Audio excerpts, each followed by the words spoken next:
They locked him in hundreds of alien prisoners. Next was unexpected. The transport vessel Meridian's Edge groaned as it descended through the dense atmosphere of Korath Prime, its hull straining against the planet's crushing gravity. Captain Alexander. Reed pressed his face to the porthole, watching the rust-colored landscape unfold beneath him. Jagged cliffs piercing amber skies, endless wastelands broken only by the geometric sprawl of the detention complex. First human male in Korath's history, the pilot announced through the comm, barely concealing his amusement. "Hope you're ready for what awaits you down there, Captain." Alexander's jaw clenched. 6 months ago, he'd been mediating trade disputes between the Andorian Coalition and the Terran Federation. Now, framed for espionage he didn't commit, he was about to become an anomaly in the galaxy's most notorious prison for female political dissidents and warriors. The docking bay doors hissed open, revealing a reception committee that made his blood run cold. Dozens of alien women stood in loose formation, some towering 8 feet tall, with crystalline skin that refracted the harsh lighting. Others lithe and predatory, with eyes that seemed to catalogue his every weakness. Their conversations died as he stepped onto the platform. "Well, well," came a voice like honey over steel. A tall figure emerged from the crowd, humanoid but distinctly alien, with deep blue skin marked by intricate silver tattoos that spiraled down her arms. Her amber eyes held a calculating intelligence that reminded Alexander why he'd survived diplomatic negotiations in the first place. The famous Captain Reed. "I'm Zara of the Celestian House of Storms. Welcome to your new reality." Behind her, other prisoners studied him with varying degrees of hostility and curiosity. A group of reptilian Draknari flexed their claws, clearly evaluating him as either threat or prey. Near the far wall, a cluster of ethereally beautiful luminari whispered among themselves, their bioluminescent markings pulsing with what Alexander recognized as barely contained aggression. "The charges against me were manufactured," Alexander replied evenly, meeting her gaze. "I'm here because someone wanted me silenced, not because I betrayed anyone." A harsh laugh erupted from the Draknari group. Their apparent leader, an imposing warrior with obsidian scales, stepped forward. "Pretty words from a pretty human. I'm Commander Vex. Here's your first lesson. Words mean nothing on Korath Prime. Only strength survives."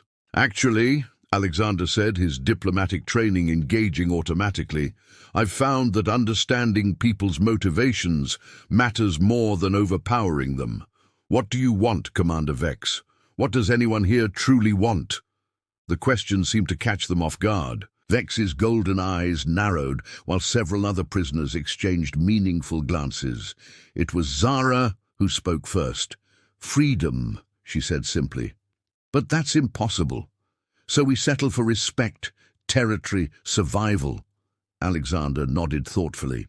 "Those aren't mutually exclusive goals. In fact, they could be complementary if—" "Enough philosophy," interrupted a new voice. Warden Kex materialized from the shadows, a cybernetically enhanced humanoid whose artificial implants glowed with cold blue light. "Prisoner 7743, you'll be assigned to Block 9. Try not to die on your first day."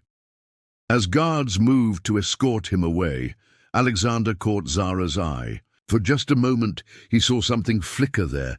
Curiosity, perhaps even hope. "This conversation isn't over," she called after him.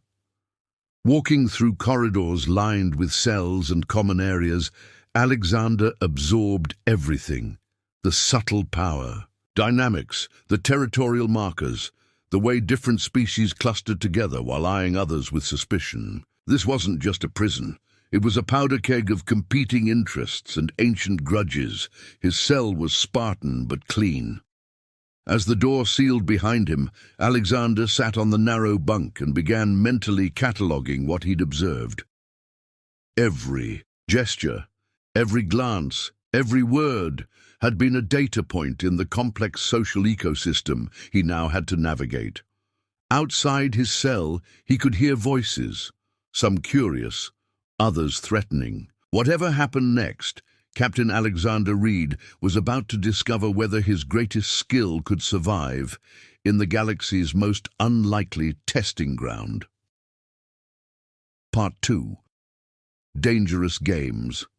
3 weeks into his imprisonment, Alexander had learned that survival on Koreth Prime required reading the subtle currents of power that flowed through every interaction. The refectory was where these currents converged most visibly, a sprawling chamber where the 3 major factions maintained their territories through careful positioning and watchful vigilance. He sat with Zara at a neutral table, their daily strategy games having become something of a spectacle. The Celestian moved her piece with fluid grace, her amber eyes never leaving his face. "The Draknari are planning something," she murmured, using their game as cover for conversation. "Vex has been meeting with her lieutenants after lights out." Alexander studied the board, but his attention was on the reptilian warriors clustered around their usual table. Commander Vex's obsidian scales caught the harsh lighting as she gestured emphatically to her followers. "What kind of something?" "The kind that usually ends with someone bleeding." Zara's fingers brushed his as she reached for her captured pieces, a touch that sent unexpected warmth through him. Over the past weeks, their intellectual sparring had evolved into something deeper. Conversations that stretched late into the night, shared moments of humor that felt precious in this harsh place. From across the hall, another faction watched their interaction with keen interest. The Luminari were led by Lyra, whose bioluminescent markings pulsed with otherworldly beauty that masked cunning intelligence. Her people possessed empathic abilities that made them dangerous negotiators and even more dangerous enemies. "Your human has quite an effect on people," Lyra said, appearing beside their table with that unsettling Luminari silence. Her musical voice carried undertones that made Alexander's skin prickle. "Even Vex speaks of him differently now." It was true. After Alexander had helped mediate a dispute over medical supplies between the Draknari and a smaller faction of insectoid Chitauri, even Vex had begun treating him with grudging respect rather than open hostility. "He's not my anything," Zara replied coolly, though Alexander caught the slight tension in her shoulders. Lyra's luminescent patterns shifted to what Alexander had learned, indicated amusement. "Of course not. That would be claiming ownership, and we all know how well that works here." The comment hung in the air as footsteps approached, heavy, measured, and unmistakably official. Warden Kex materialized at their table, her cybernetic implants casting eerie shadows across her face. "Prisoner 72743, she said, ignoring the others entirely. "Report to Administrative Block C. Now." Alexander exchanged glances with Zara before standing. The walk through the prison's administrative sections revealed architecture he hadn't seen before, sleeker, more advanced, with technology that seemed out of place in a detention facility. Warden Kex's office was a study in contrasts. Sparse furniture, but walls lined with screens showing every corner of the prison. She gestured for him to sit while she remained standing, a power play he recognized from countless diplomatic encounters. "Your little peacekeeping activities haven't gone unnoticed," she began without preamble. "The question is whether they serve my purposes or threaten them.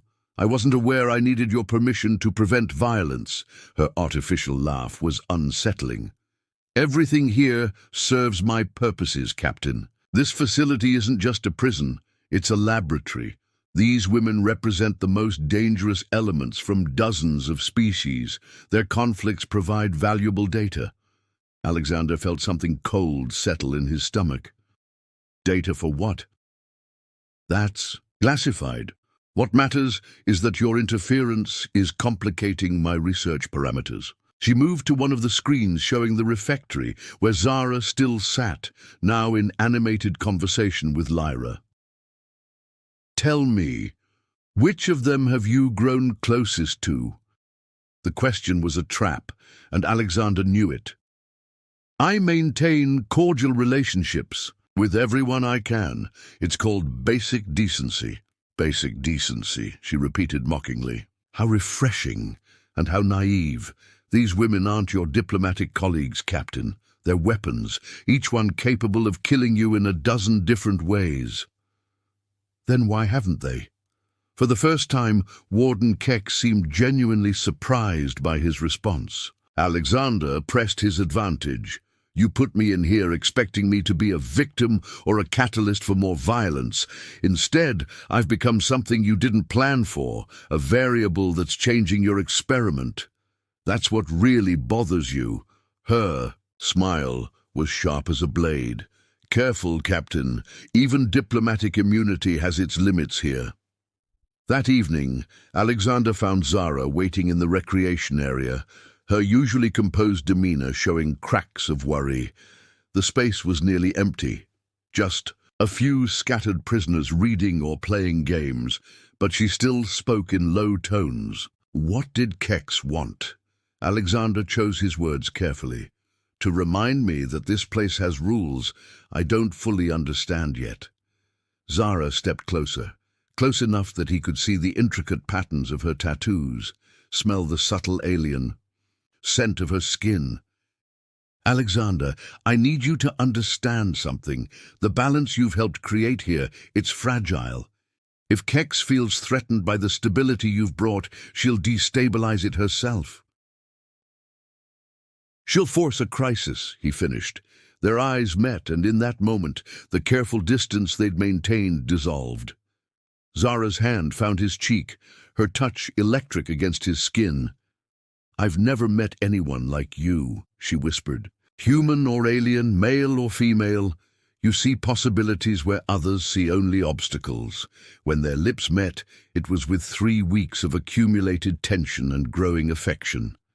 The kiss was gentle at first, then deeper, as Alexander pulled her closer, his hands tangling in her midnight blue hair. For a moment the harsh reality of Koreth Prime faded, leaving only the warmth of connection in an impossible place. They broke apart as footsteps echoed in the corridor, immediately moving to a more appropriate distance. But something fundamental had shifted between them, and Alexander suspected their private moment hadn't been as private as they'd hoped. In the shadows beyond the recreation area, multiple pairs of eyes had been watching, and not all of them were friendly. Part 3. The storm breaks. The crisis began at dawn with the sound of energy weapons echoing through Block 9. Alexander jolted awake to find his cell door already open. Emergency protocols had activated throughout the facility. Through his small window, he could see smoke rising from the eastern wing, where the Chitauri maintained their workshops. Racing toward the commotion, he found chaos. The insectoid Chitauri were barricaded behind overturned tables, while Draknari warriors pressed their attack, plasma rifles crackling with deadly energy. Between them lay 3 wounded prisoners, blood pooling on the metallic floor. They poisoned. "Our queen!" shrieked Klex, the Chitauri cluster leader, her compound eyes blazing with fury. "Draknari treachery! Your queen died of natural causes!" Commander Vex roared back, her obsidian scales flaring with heat-generated color changes. "We won't be blamed for alien weakness." Alexander didn't hesitate. Stepping directly into the line of fire, he raised both hands and projected his voice with the authority he'd learned in countless negotiations. Enough! The word carried such command that both sides actually paused. Look around you. 3 of your people are bleeding out while you debate blame. Help them first. Assign guilt later. For a heartbeat, nobody moved. Then Zara appeared at his side, followed by Lyra and several Luminari medics. Without waiting for permission, they began treating the wounded while Alexander maintained his position between the armed factions. "You want to know what killed Queen Zilla?" Alexander continued, his diplomatic training taking over. "Isolation, fear. The same toxins that are killing all of us in this place. But those toxins don't come from each other. They come from being trapped in a system designed to make us enemies. Vex lowered her weapon slightly. Pretty words, human. But the Chitauri Queen was our negotiating partner for resource allocation. Her death benefits no one, except she stopped mid-sentence, her golden eyes widening with realization. Alexander saw the same understanding dawn on Zara's face, then spread through the crowd like wildfire. Except whoever wanted our resource. Negotiations to fail. Alexander finished quietly. The pieces fell into place with horrible clarity. The timing was too convenient. Queen Zilla's sudden illness occurring just as the three major factions had been close to reaching their first major cooperative agreement. Someone had benefited from the chaos, and it wasn't anyone in this room. Warden Kex arrived 20 minutes later with a full security detail, but by then the situation had already transformed. Instead of a riot, she found the three factions working together to investigate their queen's death, with Alexander coordinating their efforts. Fascinating, she observed, her artificial eye whirring as it focused on different faces. Prisoner 7743, I'm impressed by your crisis management skills. Just doing what needed to be done, Alexander replied. But he was watching the warden's expression carefully. There was something predatory in her satisfaction, as if this outcome pleased her in ways she hadn't expected. Over the following days, the investigation revealed what Alexander had suspected.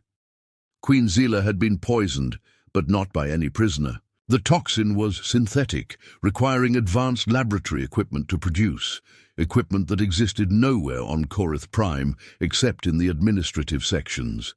The revelation created an unprecedented situation. For the first time in the prison's history, all major factions united behind a common purpose. Alexander found himself at the center of late-night strategy sessions, helping coordinate between species whose fundamental worldviews had seemed incompatible. Your approach works because you don't try to make us the same, Lyra explained one evening as they planned their next move. She sat closer to him than strictly necessary, her bioluminescent markings creating soft patterns in the dim light. You help us understand our differences instead of erasing them. Zara, who had been studying security footage on a smuggled datapad, looked up sharply. The understanding goes both ways. Alexander, you've changed too. You're not the same diplomat who arrived here 6 weeks ago. She was right. The careful neutrality that had once defined his professional persona had evolved into something more nuanced. He still sought balance, but now he fought for it rather than simply facilitating it. Their relationship had deepened as well. Stolen moments in empty corridors had become shared planning sessions that stretched into intimate conversations. The way Zara's hand found his during particularly tense discussions, or how she stood just close enough for their shoulders to touch, spoke of a connection that transcended the artificial barriers of their situation. But Alexander was increasingly aware that their growing closeness hadn't gone unnoticed. Lyra's empathic abilities made her acutely sensitive to emotional undercurrents, and her attention to him had become more pointed, more personal. Even Vex, in her gruff way, had begun including him in conversations that went beyond mere strategy. The complexity of these developing relationships came to a head during a crucial planning meeting. They were discussing how to confront Warden Kex with their evidence when Lyra made a seemingly casual observation. Emotional bonds are forming that could complicate our objectives, she said, her musical voice carrying subtle harmonics. Perhaps we should address them directly rather than pretending they don't exist. The statement hung in the air like a challenge. Zara's jaw tightened while Vex made a sound that might have been amusement or warning.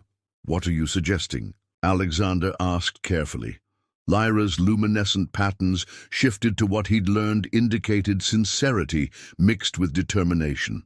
That we acknowledge what's developing between various members of our alliance. Denial serves no one, but clarity might serve everyone. The conversation that followed was unlike anything Alexander had experienced. Three powerful alien women, each representing different approaches to leadership and different concepts of relationships, discussing their growing attraction to him with the same strategic precision they applied to planning their rebellion against Warden Kex. "Among my people," Vex said bluntly, "strength recognizes strength. What you've accomplished here commands respect, more than respect."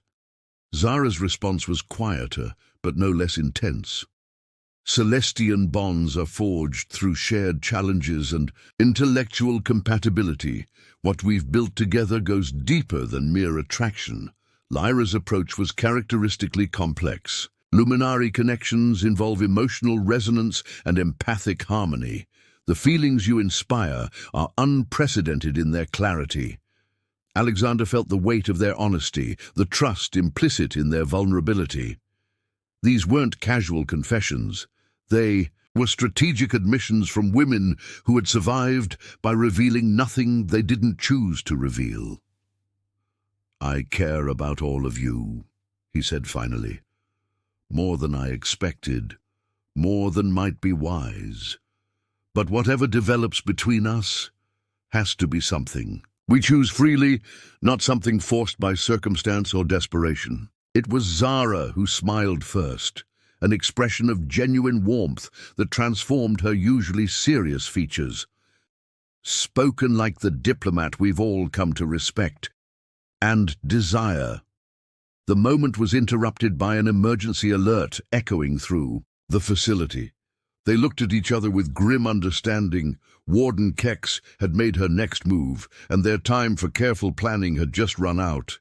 Outside, security forces were mobilizing throughout the prison. Whatever came next would test not just their alliance, but everything they were beginning to mean to each other. The facility-wide lockdown began at 0300 hours, sealing every block with emergency barriers and cutting all internal communications. Alexander woke to find his cell door magnetically sealed and the usual background hum of the prison systems replaced by ominous silence. Emergency lighting cast everything in hellish red, making the familiar corridors feel alien and threatening. It took 4 hours for the lockdown to lift, and when it did, the prisoners emerged to find their world fundamentally changed. Security drones now patrolled every corridor, guard stations had been reinforced with military-grade weaponry, and Warden Kex's voice echoed from speakers throughout the facility. "Prisoners of Koreth Prime," her announcement began. "Recent intelligence has revealed a planned insurrection that threatens the safety and security of this facility. Effective immediately, all prisoners are restricted to essential areas only. Any gatherings of more than 3 individuals will be considered seditious activity." Alexander met Zara's eyes across the refectory, seeing his own understanding reflected there. They had been outmaneuvered. Somehow Kex had learned about their investigation and was using the pretext of preventing rebellion to implement martial law. But the warden wasn't finished. "Furthermore, due to the unique nature of the security threat, I'm implementing Protocol 7, enhanced interrogation procedures for identified ringleaders." The word sent a chill through the assembled prisoners. Protocol 7 was mentioned, in hushed whispers among the older inmates, a rumored program that none who experienced it ever discussed in detail. Over the following days, the prison transformed into something far more sinister than a mere detention facility. Prisoners began disappearing, taken for interviews with Warden Kex and her enhanced security team. Some returned after hours of questioning, their eyes vacant and their personalities subtly altered. Others didn't return at all. Alexander managed a brief conversation with Lyra during a supervised meal period. Her bioluminescent markings were dimmed with stress, and her usually melodious voice carried undertones of fear. "They took Commander Vex yesterday," she whispered. "When they brought her back, she couldn't remember our last 3 planning sessions. Not just unwilling to talk, genuinely unable to remember.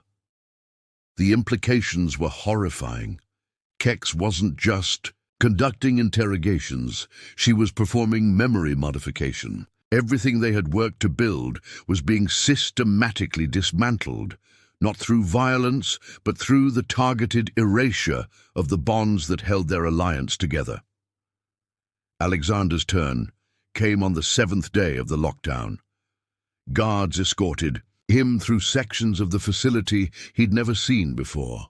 Laboratories filled with advanced neural interface equipment, holding cells designed for psychological rather than physical containment, and finally to Warden Kex's private office, now expanded into something resembling a research center. "Captain Reed," she greeted him with genuine warmth, as if they were old friends meeting for coffee.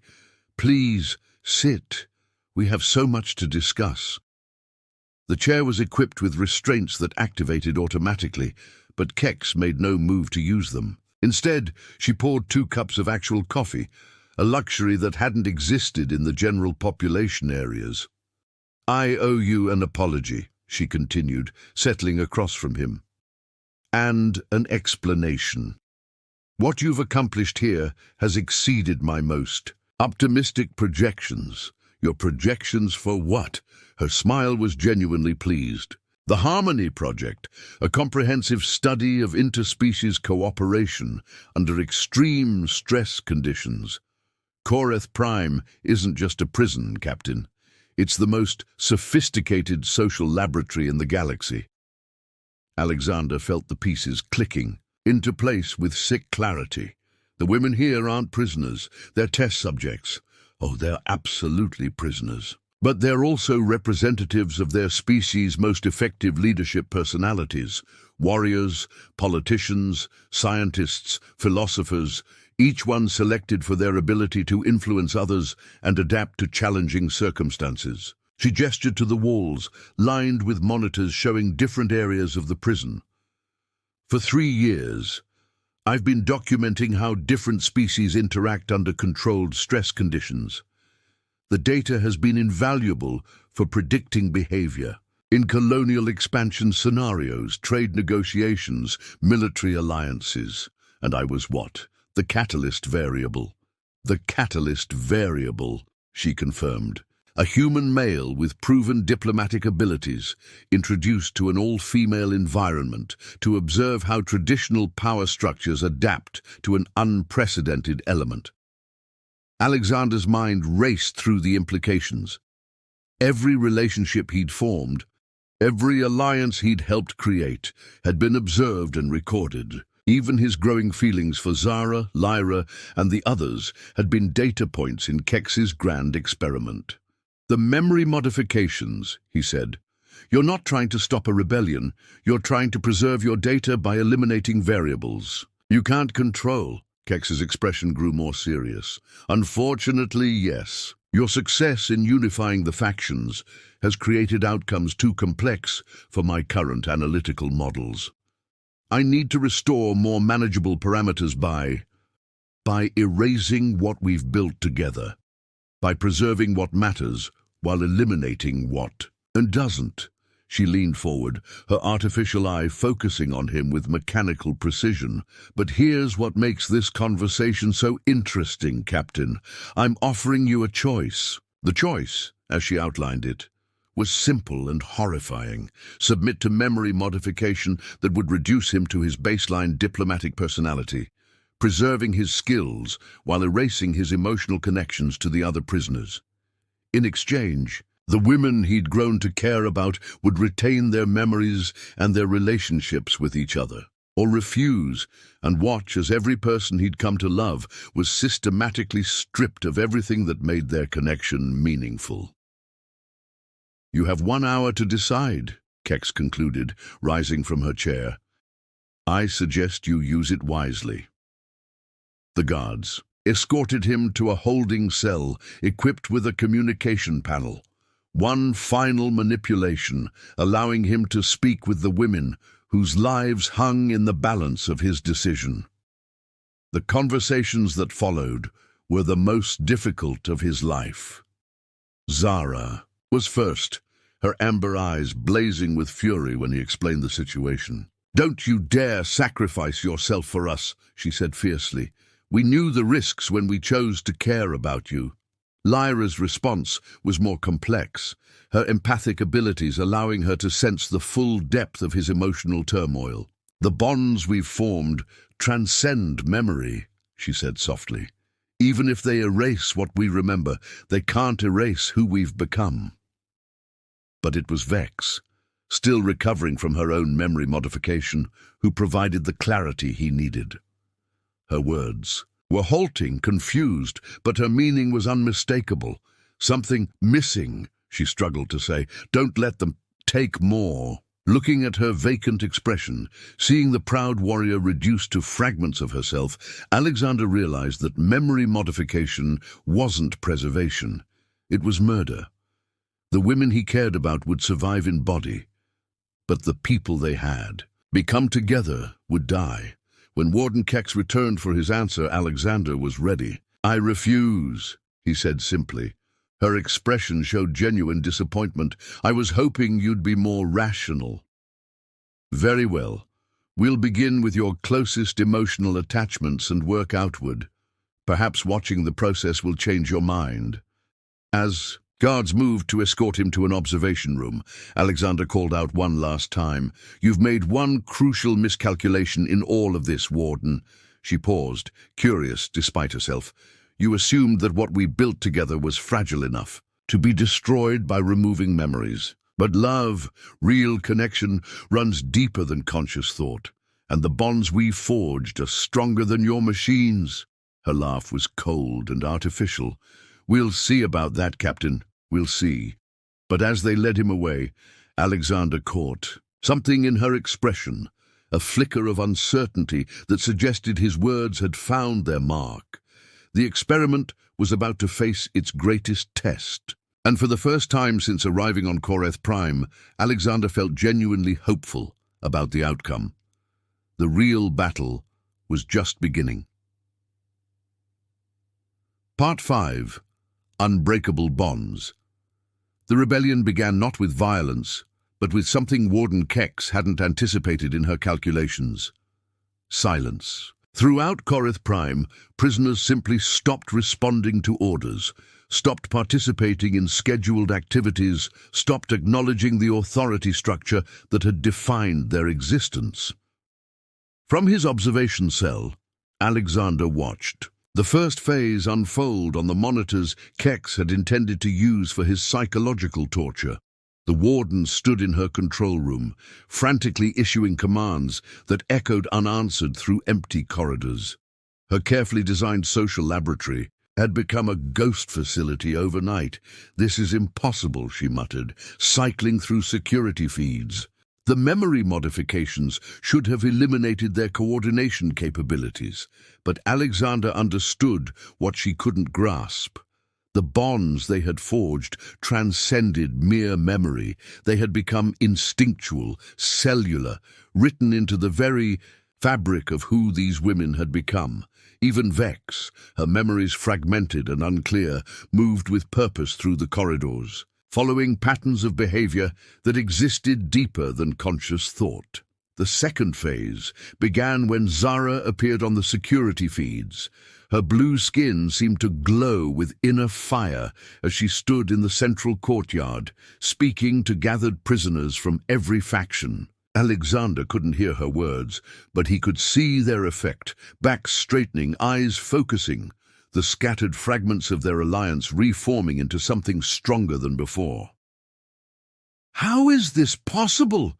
Kex demanded, turning to Alexander. With genuine bewilderment. "I severed their organizational connections. I eliminated their leadership memories." "You eliminated their conscious memories," Alexander replied, his heart swelling with pride as he watched Zara rally the others. "But you can't erase love, Warden. You can't modify the soul." Lyra appeared next, her bioluminescent markings blazing, with patterns Alexander had never seen before. Communication signals that transcended language, speaking directly to the emotional centers of every species present.